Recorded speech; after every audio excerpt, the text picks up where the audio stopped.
오늘은 우리가 계속해서 고장난 믿음에 대해서 생각해 보는데, 오늘은 5번째 시간 고장난 믿음입니다.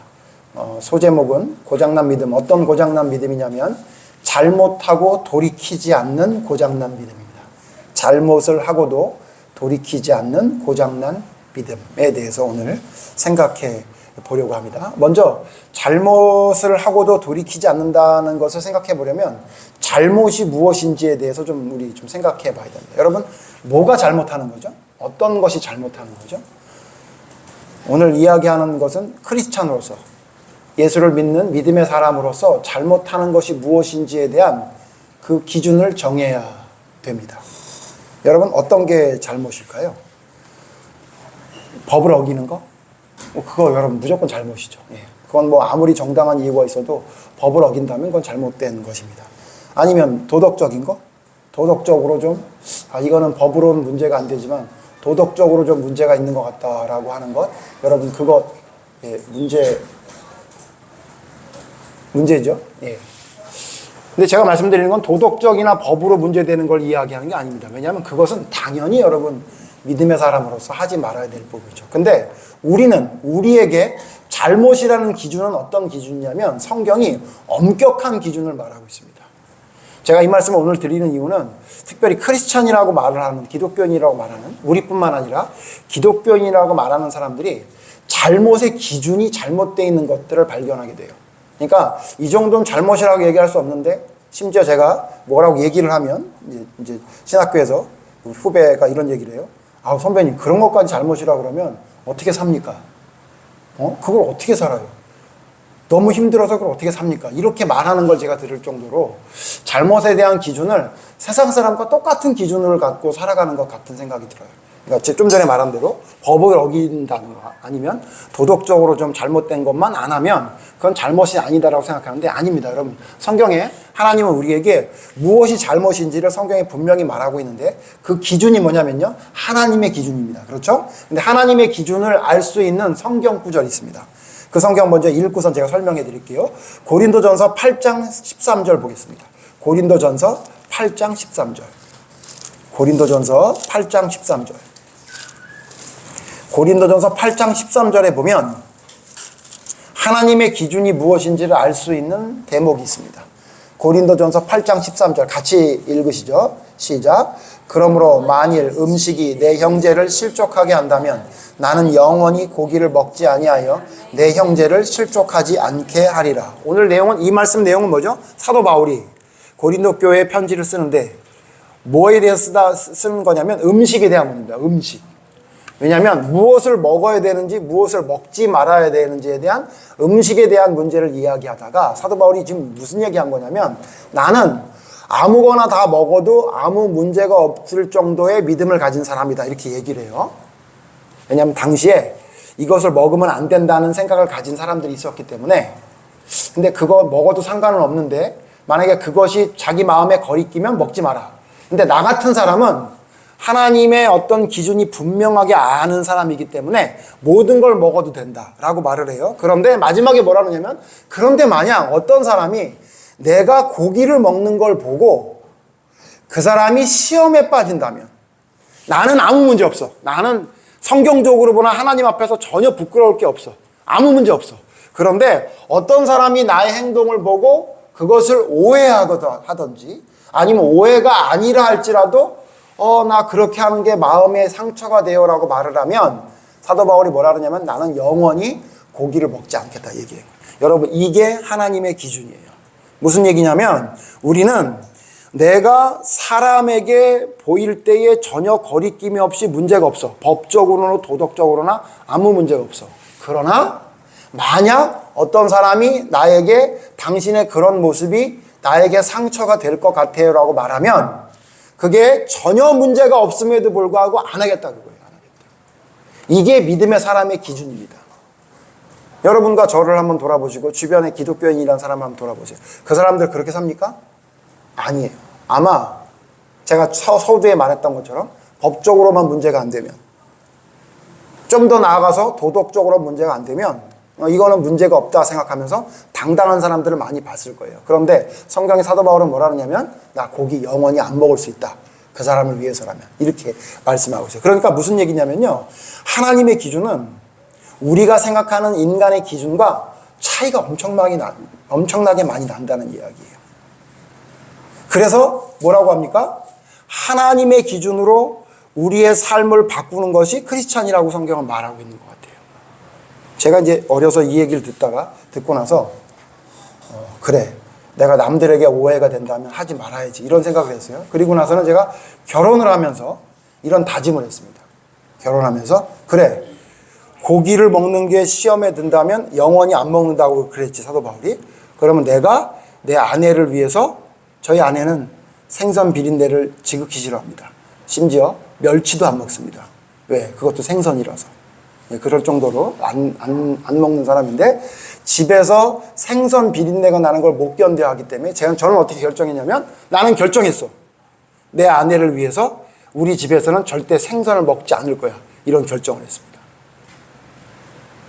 그런데 문제가 뭐냐면, 생선을 안 먹는데 사실 아내가 정말 바라는 것은 제가 안 하는 거죠. 이 말씀을 왜 드리냐면요, 여러분, 이 성경 말씀을 지금 고린도전서 8장 13절을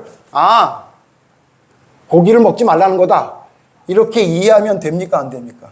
안 되는 거예요. 저는 제 아내를 위해서 결혼하고 30년 동안 집에서 생선을 안 먹었습니다. 그러나 여기서 말하는 강조점은 고기를 먹지 말합니까? 그게 아니죠. 뭐예요? 상대방에게 상처가 되지 않는 행동은 법적으로, 도덕적으로 누가 봐도 문제가 없다 하더라도 믿음의 사람의 그 기준으로 하지 마라, 그 얘기였는데, 이 말씀을 제가 잘못 해석을 해가지고 생선을 안 먹었으니 나는 내 아내에게 당당하다, 이렇게 생각하면 안 되는 거 아니겠습니까? 여러분, 무슨 말씀을 드리는지 이해되시죠? 그러니까 우리가 잘못됐다는 기준이 고기를 안 먹거나 생선을 안 먹거나 이런 걸 이야기하는 게 아니라, 이 말씀의 해석을 잘 보면 뭐죠? 상대방에게 문제가 될 수 있다면 나는 아무 문제가 되지 않더라도 하지 말라는 거예요. 그게 고기를 안 먹는 거든, 생선을 안 먹는 거든, 혹은 화를 내는 거든, 짜증을 내는 거든, 아니면 무정한 거든, 무자비한 거든. 여러분, 그래서 로마서 1장에 인간이 가지고 있는 죄에 대해서 쭉 열거할 때 뭐도 나와요? 무정한 것, 수근수근한 것. 그것도 하나님 보시기엔 어떤 죄라 그래요? 사형에 해당되는 죄라고 얘기했어요. 그러니까 우리는, 여러분이 어디 나가서 나는 크리스찬이라고 말할 때에는 어떻게 여러분이 생각해야 되냐면, 나의 잘못의 기준은 세상 사람의 기준이 아니라 하나님의 기준, 예수님의 기준으로 나는 잘못이라고 생각하는 사람이다 라고 생각해야 돼요.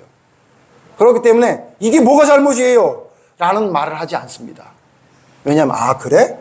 이 행동이, 이런 모습이 너에게 문제가 돼? 그럼 나 안 할게 라고 말하는 것이 여러분 성경에서 말하는 잘못의 기준입니다. 이 잘못의 기준을 제대로 잡아야 우리가 잘못하고 돌이키지 않는 그 진짜 잘못된 모습으로 살아가지 않을 수 있는 겁니다. 먼저 잘못의 기준이 무엇인지 설명을 드려서요, 그 다음에 여러분 생각할 게 뭐냐면, 그러면 잘못하고 돌이키지 않는 사람, 오늘 세 사람을 소개시킬 겁니다. 잘못하고 돌이키지 않는 사람 세 사람. 오늘 성경 말씀이 그 첫 번째 인물인데, 그게 누구냐면 바로입니다. 바로는 누구냐면 이집트의 왕입니다. 당시에, 지금 출애굽기 당시에 애굽이라 하면 전 세계를 호령했던 그 나라입니다. 그러니까 전 세계를 지배하는, 지금으로 말하면 미국의 대통령이라고 보면 돼요. 그러니까 그 바로가 어떤 일이 벌어졌느냐, 자기가 오랫동안 400년 이상 동안이나 함께 지냈던, 또 지내면서 같이 지냈던 그들을 종으로 부렸던 이스라엘 백성들을 이제 내보내야 되는 상황이 됐어요. 왜냐하면 모세와 아론이 찾아와서 내 백성을 내달라 얘기합니다. 그런데 바로가 당연히 내주지 않죠. 그때부터 여러분 뭐가 시작됐습니까? 10가지 재앙이 시작됐죠. 10가지 재앙. 왜냐하면 네가 내 백성을 안 내보내면 이 땅에 재앙이 내릴 것이다 라고 하나님이 말씀했는데도 불구하고 바로가 그 말을 안 듣습니다. 그래서 여러분 잘 아시는 대로 어떤 재앙이 시작됩니까? 강이 피가 됩니다. 근데도 바로 왕이 꿈쩍도 하지 않아요. 그러니까 두 번째 어떻게 하냐면요, 강에서 개구리가 나오는데, 개구리가 어느 정도 나오냐면 수억 마리, 온통 집안이나 온통 거리가 개구리로 뒤덮일 정도의 재앙이 있음에도 불구하고 바로가 움직이지 않습니다. 왜 그랬냐면요. 이유가 있어요. 성경을 자세히 읽어보면 첫 번째 강물이 피가 되는 재앙이나 두 번째 강에서 개구리가 나오는 재앙을 자기가 데리고 있는 요술사, 마술사들이 똑같이 했다고요. 물론 스케일 자체가 더 컸기 때문에 겁이 났긴 했지만 그 정도 가지고 말을 듣지 않을 사람이었던 거죠. 그런데 여러분, 그런데 오늘 성경 읽었던 8장 이 말씀에 보면요. 이 재앙이에요. 이 재앙. 여러분 이가 뭔지 아시는 분 계십니까? 이? 우리 어르신들은 많이 아는데 애들은 모르는 사람들 많이 있을 것 같은데, 저도 어렸을 때 머리에 이가 있어가지고 저희 어머니가 이 참빗으로 빗겨주고 이랬던 기억이 나는데요. 머리에 있는 이. 근데 여러분 성경에서만 이 출애굽기 말하는 이는 우리가 생각하는 조그만 이가 아니라 좀 크답니다. 엄청 큰 이라고 합니다. 어쨌든 그 이들이 먼지가 전부 이가 돼서 뒤덮는 재앙이 있게 됩니다. 근데 문제는 뭐냐면 자기가 데리고 있는 마술사가 이 재앙은 못해요. 못 따라합니다. 그래서 뭐라고 얘기하냐면 여러분 오늘 읽었던 말씀 8장 19절 한번 읽어보실까요? 출애굽기 8장 19절 같이 읽으시죠. 시작. 요술사가 바로에게 말하되 이는 하나님의 권능이니이다 하였으나 여호와의 말씀과 같더라. 여러분 뭐라 그러냐면 요술사들이 왕이시여 이거는 하나님이란 신이 하는 것 같습니다. 우리가 못할 것 같습니다. 그러니까 그냥 저들이 원하는 걸 들어주십시오. 이랬던 거예요. 그런데 여러분 바로가 그 말 듣습니까? 안 듣습니까? 안 들어요. 그러니까 자기의 신하들, 자기의 요술사가 말해도 안 듣습니다. 읽지는 않겠습니다만 이제 그 다음 재앙이 그래서 또 있게 되는데 그게 파리 재앙인데 오늘 성경 읽은 말씀이 그 파리 재앙인데 파리 재앙이 있어서 파리 재앙 때에도 내보내겠다고 얘기 안 해놓고 거짓말을 해요. 이유가 뭔지 아세요? 파리 재앙 때는 더 희한한 일이 생겨요. 뭐냐면 이스라엘 백성이 사는 고센 땅에는 파리가 한 마리도 안 가는 거예요. 그리고 고센 땅 아닌 나머지 애굽 땅에만 파리가 엄청나게 있는데 이 파리는 그냥 파리가 아니라 지금 우리로 말하면 쇠파리, 피 빨아먹는 파리, 그런 파리들이 하늘을 뒤덮일 정도로 재앙이 있게 된 거예요. 근데 희한한 건 뭐냐면 고센 땅에 있는 이스라엘 백성들에게는 파리가 안 가는 거죠. 그러니 여러분 그 재앙을 보고 바로가 놀랄 수밖에 없었죠. 그래서 모세 아론을 불러서 뭐라 그러냐면 내가 잘못했다. 너희를 내보내줄게. 이렇게 얘기해요. 근데 파리를 없애고 나니까 오늘 아까 읽으셨죠? 뭐라 그래요? 내가 언제 그랬어? 안 보내줘. 이렇게 거짓말을 하는 겁니다. 여러분 이 바로의 이 변덕스러운 일들은요. 뒤에 계속 나옵니다. 9장 27절 보면요. 우박지향이 내린 다음에 또 보내겠다 그래요. 그러니까 또 안 보냅니다. 10장 16절에 보면 메뚜기 재앙 때도 보내겠다 그러고 안 보냅니다. 여러분 아시는 대로 10가지 재앙이 그래서 계속 애굽 땅에 재앙이 내리게 됩니다. 그러다 결국 아시죠 여러분? 그래서 결국 10번째 재앙인 장자를 죽이는 재앙이 돼서야 그제서야 내보냅니다. 잘 아시는 대로 내보내놓고도 조금 시간이 지나니까 억울해서 쫓아가서 죽이려고 다시 잡아오려고 했던 게 누굽니까? 그게 바로 왕이죠. 여러분 바로의 특징이 뭐냐면요. 자기가 잘못을 해놓고 자기가 잘못한 걸 알아. 모를 수가 없어. 재앙이 10번이나 있었으니. 알매도 불구하고 자기가 거짓말을 하고 이렇게 말해놓고 뒤에서 또 바꾼 걸 잘 알매도 불구하고 여러분 바로는 돌이키지 않습니다. 이게 뭐냐면요. 고장난 겁니다. 근데 여러분 바로는 좀 이해할 수 있죠. 왜냐하면 바로는 지금으로 말하면 크리스찬이 아니에요. 넌 크리스찬이에요. 그러니까 믿지 않는 사람이라 세상 사람이라는 거예요. 여러분 그러니까 밖에 나가서 세상 사람들을 만날 때 여러분 바로처럼 행동할 때 상처받지 마세요. 왜냐하면 이 바로의 이 모습은 원래 세상 사람의 모습이에요.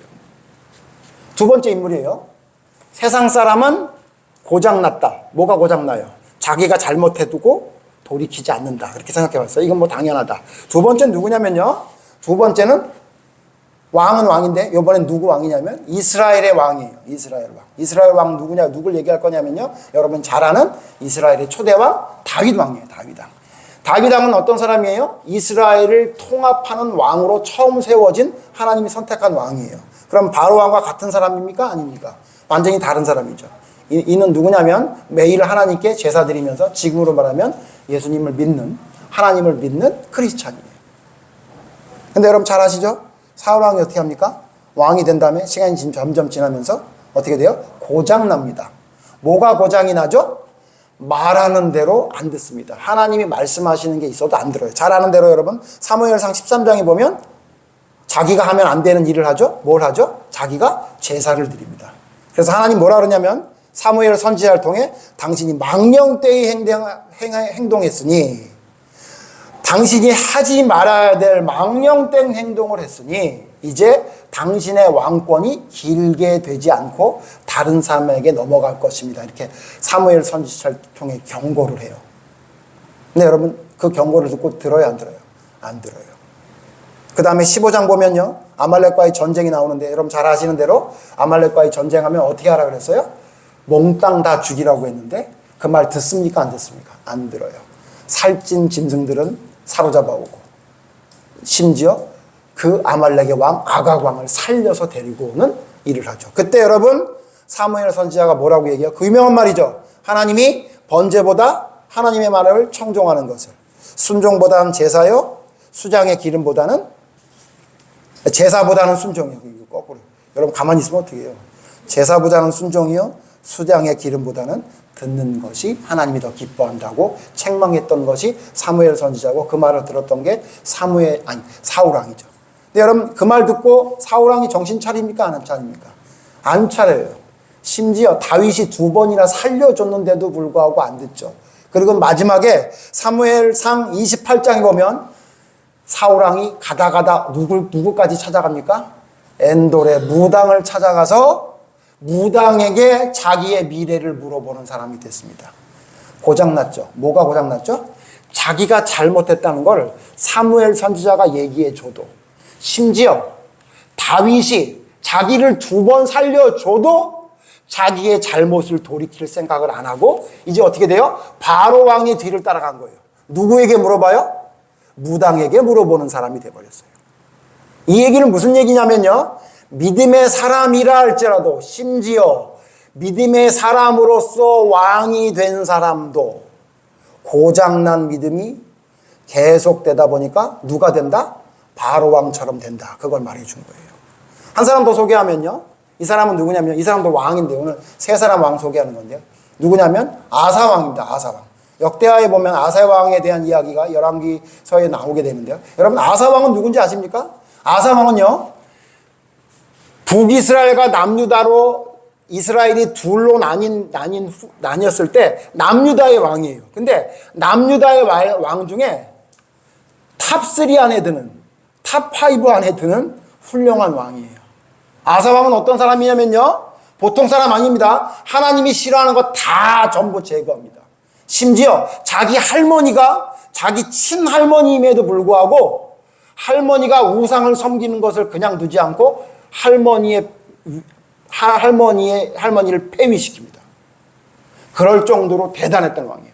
하나님이 정말 기뻐하는 걸 했던 왕이에요. 그런데 여러분, 이 아사왕 말년의 마지막 때에 역대하 16장에 보면요, 어떤 일이 벌어지냐면요, 하나님의 말씀을 듣지 않습니다. 아사왕이 하나님의 말씀을 듣지 않고 전쟁을 하는데 하나님께 묻지 않고 이방 나라에 조공을 바치면서 전쟁을 해달라 그래요. 하나님 그거 기뻐하실까요? 기뻐하지 않죠. 왜냐하면 불과 얼마 전에 구스라는 나라와 전쟁할 때 하나님이 도와서 전쟁에 승리를 한 적이 있거든요.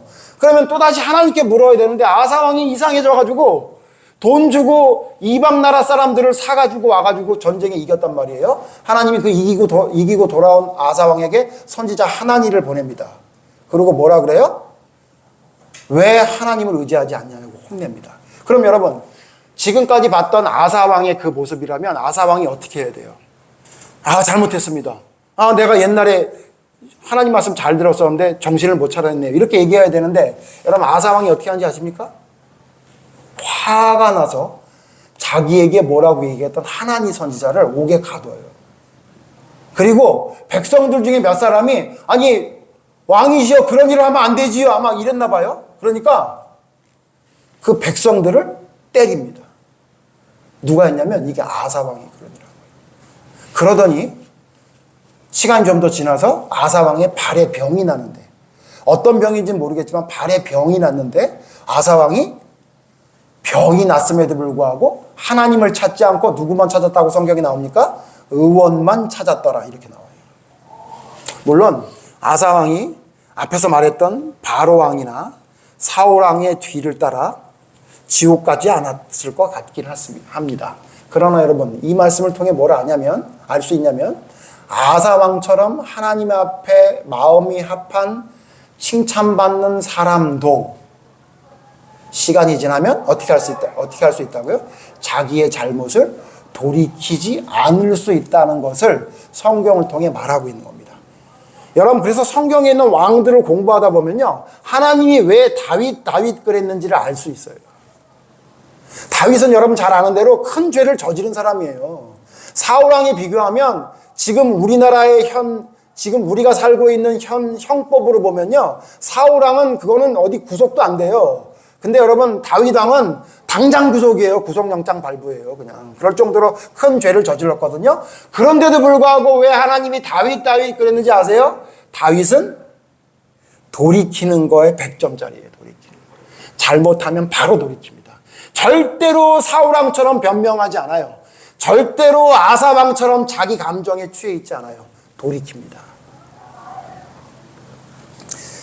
여러분과 저는 어때요?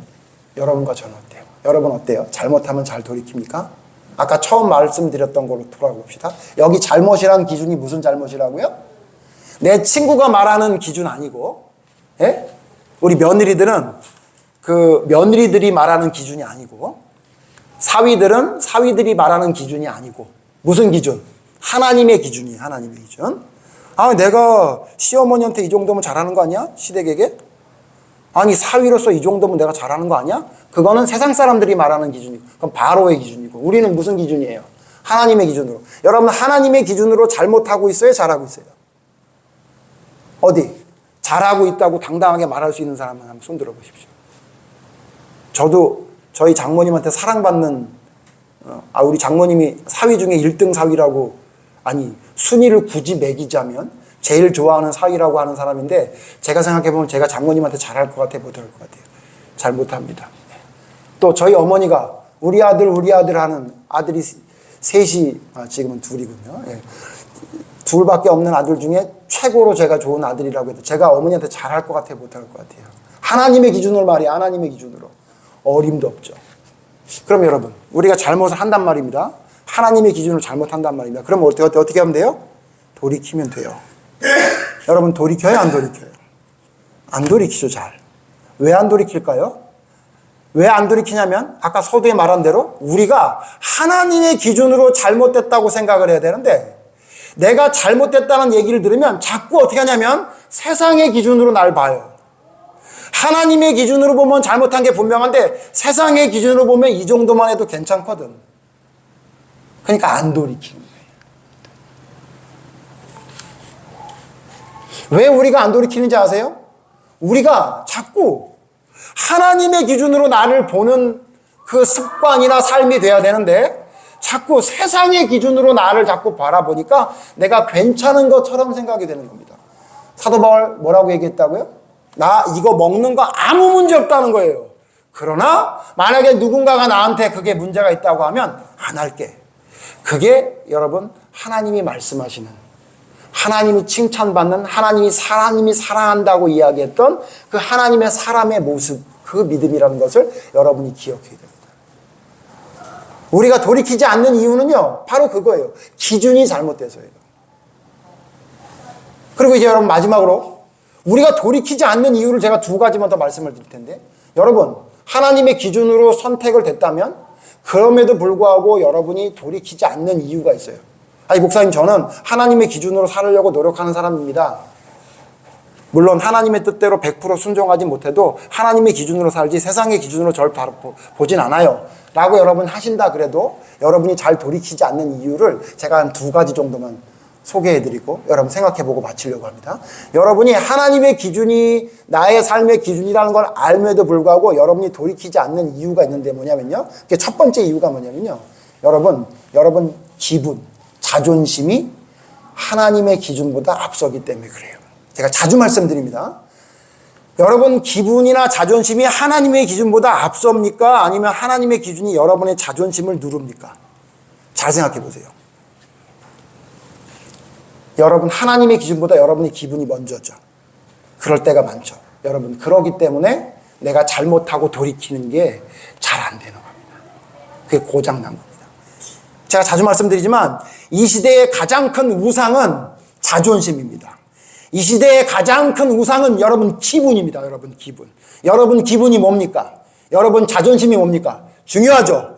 여러분의 정체성이기도 해요. 그러나 하나님의 기준으로 볼 때, 하나님이 보실 때 우리의 자존심이 뭐예요? 하나님이 보실 때 우리의 기분이 뭐예요? 그거 아무것도 아니에요. 그거 아무것도 아니라고요. 여러분 베드로가 죽을지언정 주님을 따르겠다고 지난주에도 말씀드렸는데 죽을지언정 주님을 따르겠습니다. 떠나지 않겠습니다라고 했는데 못 따른 이유가 뭐예요? 자기 기분에 빠져서. 자기 어떤 기분에? 두려움이라는 기분. 자기 감정에 빠진 거예요. 예수님이 부활했다는 사건을 보고도 그가 왜 고기 잡으러 갔던 이유가 뭐예요? 자기 기분 감정에 빠져서 그런 거예요. 여러분 우리가 하나님의 뜻대로 잘못됐다는 걸 알았으면 빨리 돌이켜야 되는데 못 돌이키는 이유가 뭐냐면 여러분에게 우상이 하나 있다고요. 자존심의 우상이 있다고요. 기분의 우상이 있다고요. 그것 때문에 못 견디는 거예요. 내 자존심 상하는 건 내가 절대 할 수 없는 거야. 왜? 이것까지 내가 해야 돼? 이것까지 내가 할 필요가 있어? 라는 생각이 여러분이 있으니까. 말은 하나님의 기준으로 살아간다고 얘기하면서 실제적인 삶에는 나의 기분과 나의 자존심으로 살아갈 때가 많죠. 여러분 그러기 때문에 믿음의 사람이 밖에 나가서 세상 사람과 다르다는 이야기를 못 듣는 겁니다. 여러분 안에 있는 여러분의 자존심과 기분과 여러분의 감정이 하나님의 말씀대로 돌이키지 못하게 만들고 있다면 여러분 그 감정과 기분은 여러분이 과감히 쓰레기통에 집어넣을 생각을 하셔야 됩니다. 왜냐하면 하나님이 주시는 나의 자존감, 하나님이 나에게 들어오셔서 세우시는 나의 그 감정이 여러분의 이전에 있었던 감정과 자존심을 아무것도 아닌 걸로 만들어 줄 거랍니다. 그런데 여러분이 고집하면서 나의 감정과 나의 생각들을 지키고 있으니까 하나님의 새로운 나의 자존감, 나의 자존심이 여러분 마음속에 자리를 제대로 못 내리고 있는 겁니다. 사도 바울이 말한 대로 나에게 두 마음이 있으니 하나는 하나님의 말씀대로 순종하려는 마음이요 하나는 내 욕심대로 살아가는 마음이다. 어떻게 할꼬? 라고 했던 말이 바로 그 말입니다. 하나님의 뜻대로 살아가야 된다는 것도 알아요. 내가 하나님의 기준으로 보면 이게 잘못이라는 것도 알아요. 그런데 왜 안 돌이키냐면요 아직도 내 마음속에 그 옛사람을 가지고 있는 내 자존심, 내 기분, 내 감정 그게 있는 거예요. 그러니까 어떻게 해요? 우리는 계속해서 어떻게 합니까? 자기의 고집을 꺾지 않고 자기의 잘못된 생각을 돌이킬 생각을 못하는 겁니다.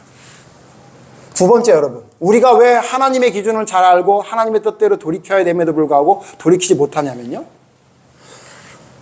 당장 아무 일도 일어나지 않기 때문이에요. 당장 아무 일도 일어나지 않기 때문에. 제가 생각해 봤어요. 가끔 제가 말씀드리죠. 만약에 제가 거짓말을 했다고 봅시다.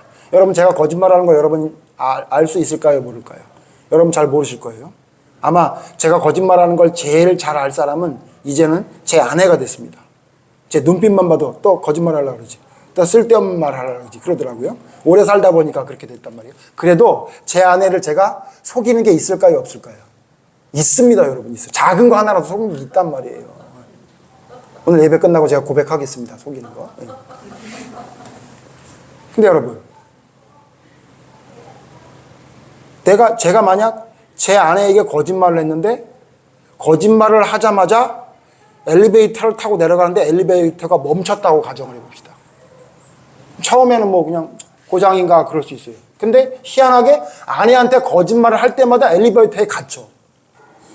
10번이면 10번, 100번이면 100번. 여러분 거짓말 할래요? 안 할래요? 안 한다고요. 좀 더 자극적으로 말하면요. 내가 거짓말을 하면 벼락을 맞아. 근데 죽지는 않아. 머리만 까 이렇게 막 연기 나고 아파 이러고서 나왔더니 이게 왜 이러지? 그래도 하나님이 보호해서 살았네. 그러고선 괜찮은 줄 알았더니 또 거짓말을 나가면 또 벼락을 맞아. 아니면 거짓말을 하고 나가면 자빠져서 코가 깨져. 그럼 여러분 거짓말 해요, 안 해요? 여러분 그 유명한 동화가 그래서 뭐예요? 피노키오라는 동화가 그거잖아요. 거짓말하면 코가 자란다는 거죠. 피노키오 거짓말 할 수 있어요, 없어요? 할 수가 없다고, 코가 자라니까. 여러분 거짓말해도 아무 말 아니에요. 아무 일 안 일어나죠. 여러분 뭔가 잘못을 해도 아무 일도 안 일어나죠. 그러니까 우리가 안 돌이키는 거예요. 여러분 사울왕, 바로왕, 아사왕 얘기했어요. 여러분 만약에 바로는 제낍시다. 세상 사람이니까. 사울왕이 자기가 잘못했는데 갑자기 병이 들어서 꼼짝도 못한다고 생각해 보세요. 북이스라엘 여로보암 왕처럼 하나님의 뜻대로 순종 안 했더니 손이 굳어버렸어. 하나님 뜻대로 순종 안 하니까 다리가 굳어버렸어. 이래가지고 꼼짝 못해서 야 이거 내가 하나님 뜻대로 순종 안 하면 죽겠구나라는 게 만약에 여러분 그때마다 일어난다면 우리가 아마 돌이킬 수 있을 거예요. 그런데 문제는 뭐냐면 사실 안 일어나요. 잘. 내가 나쁜 짓을 했는데도 며칠, 몇 달, 심지어 여러분 다윗왕은 몇 년, 얼마 동안이나 아무 일도 안 일어났어요? 심지어 살인을 저지르고도 1년 동안 아무 일도 안 일어났어. 그러니까 그 훌륭한 다윗왕도 1년 동안이나 뭘 안 하는 거예요? 회개하고 돌이키지 않는 거예요. 왜? 이유가 뭐예요? 아무 일도 안 일어나니까. 근데 문제는 뭡니까? 성경에 문제는 뭐예요? 아무 일도 안 일어나는 거예요? 아니에요. 성경이 뭐라고 말하냐면 매를 버는 거예요. 매를 버는 거. 어머니들이 많이 말하는 거죠. 하지 마라. 너 그러다 언제 한번 시간 잡으면 너 그때 넌 죽는다. 이렇게 얘기하잖아요. 매를 번다 그러게 하잖아요. 여러분 성경 잘 보세요. 지금 당장 어떤 일이 일어나지 않는 것뿐이지 그의 결말이 어떻게 됐습니까? 반드시 하나님 심판했죠. 여러분 시편에 보면 뭐라고 얘기하냐면 하나님 왜 악인은 잘 됩니까? 왜 하나님 뜻대로 순종하는 사람은 왜 이렇게 힘듭니까? 라고 얘기하니까 하나님이 뭐라고 답하시는지 알아요? 그 끝을 봐라. 끝을. 너 지금 네 눈에 보기에는 네가 하나님 뜻대로 순종하는데 아무 일도 안 일어나고 하나님이 보호해 주는 거 아닌 것 같고 악한 일을 하는 사람이 잘 되는 것 같이 보이지. 근데 너 그 사람의 끝을 잘 살펴봐. 어떻게 되나?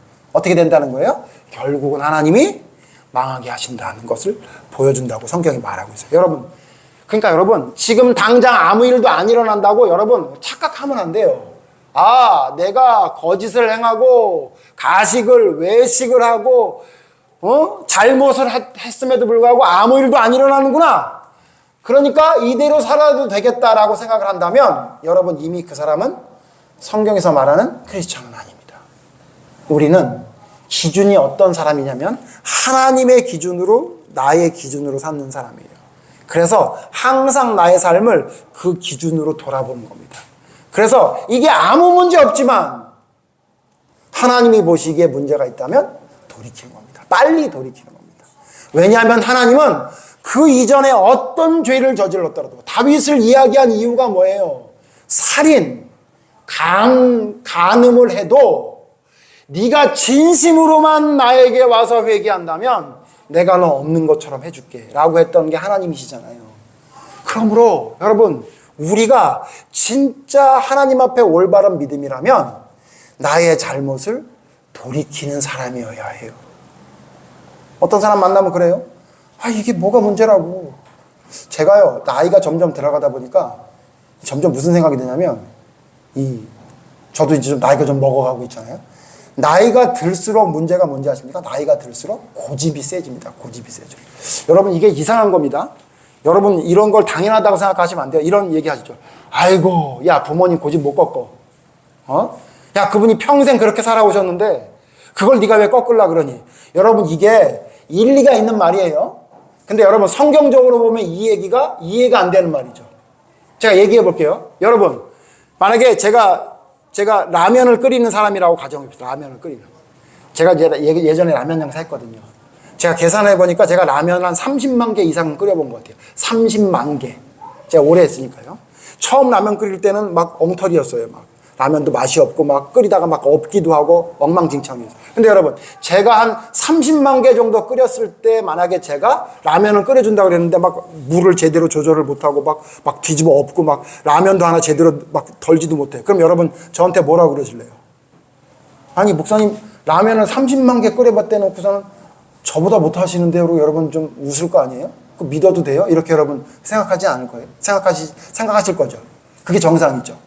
어떤 사람이 주방에서 일을 하는데 칼질을 하는데 처음에는 좀 잘 못할 수 있지. 근데 30년 된 칼질인데 막 칼질하다가 막 손 비고 막 어떡하지? 막 이러고 막 썰으라 그랬더니 막 칼로 톱질을 하고 막 이러면 여러분 그 사람을 30년 된 주방장이라고 볼 수 있어요? 없어요? 없죠. 왜 그러죠? 모든 일은 처음에는 어설퍼도 시간이 지나면 점점 어떻게 되는 게 정상이에요? 숙련되는 게 정상이죠. 성장하는 게 정상이죠. 저는 우리 성철이가 28살 된 게 얼마나 행복한지 몰라요. 우리 성철이 8살 때의 모습을 생각하면요. 갑자기 자다가도 벌떡 일어나요. 네, 제가 꿨던 꿈 중에 악몽 탑3 중에 나오는 꿈이 뭐냐면 꿈에 성철이 6살 때로 내가 돌아갔더라고. 얘를 어떻게 또 20년을 키우냐고요. 일어났는데 막 식은땀이 나. 예? 근데 여러분 우리 아들이 지금 28살인데요. 얘가 8살 때랑 6살 때랑 똑같다고 생각하면 여러분 뭐라 그러실래요? 아이고 큰일 났다 그러시죠. 여러분 근데 왜 나이 든 사람은 고집을 피는 게 당연합니까? 저도 나이 드니까 말하는 거예요. 여러분 근데 왜 나이가 든 신앙인인데 왜 자식들에게 고집을 펴야 됩니까? 원래 부모는 어떤 사람이 부모예요? 자식을 품어주는 사람이 부모죠. 자식이 잘못해도 자식이 모자라도 그 아이를 양육하는 사람이 부모죠. 여러분 근데 왜 부모가 나이가 들면 자식들에게 암적인 종자가 되어야 됩니까? 여러분? 저는 이거 잘못됐다고 생각해요. 물론 이해할 만한 게 있어요. 자식들이 나이가 들면 부모를 이해해줘야 되는 건 맞죠. 그러나 여러분 저는 어떻게 생각하냐면 특히 우리 교회에 있는 우리 어머니들 아버지들은 잘 들으십시오. 나이가 들면 들수록 자식들이 야 우리 엄마처럼 우리 아빠처럼 편한 엄마가 없는데 라는 얘기를 들어야 저는 정상적인 크리스찬이라고 생각해요. 아이가 어렸을 때 점점 커지니까 점점 편해지는 게 정상이라면서요. 근데 나이가 든 어른들은 커지면 점점 불편해지는 게 정상이라고요? 아니요. 여러분 이거 잘못된 겁니다. 아마 나이 드신 노인들 얘기 들어보면 서운하실지도 모르겠어요. 그러나 한번 생각해 보시자고요. 30년 된 주방장이 칼질을 제대로 못하면 이상하게 여기는 것처럼 신앙생활을 하고 나이가 50, 60, 70, 80이 됐는데도 불구하고 40대, 50대보다 더 불편한 사람이 돼. 이게 말이 됩니까, 여러분? 잘못된 겁니다. 또 고장난 거예요. 그래서 저는 목표가 하나 있어요. 제가 나이 들었을 때 우리 아이들에게 짐이 아니라 재미가 돼야 되겠다, 재미가. 아, 우리 아빠 만나면 재밌어. 물론 이제 걱정하지 마세요. 오래 붙어 있지 않을 거예요. 잠깐만 붙어 있을 거예요. 여러분 우리가 좀 그런 마인드 그런 생각을 가지고 믿음의 길을 가는 것이 그게 진짜 아닌가 이런 생각이 듭니다. 여러분.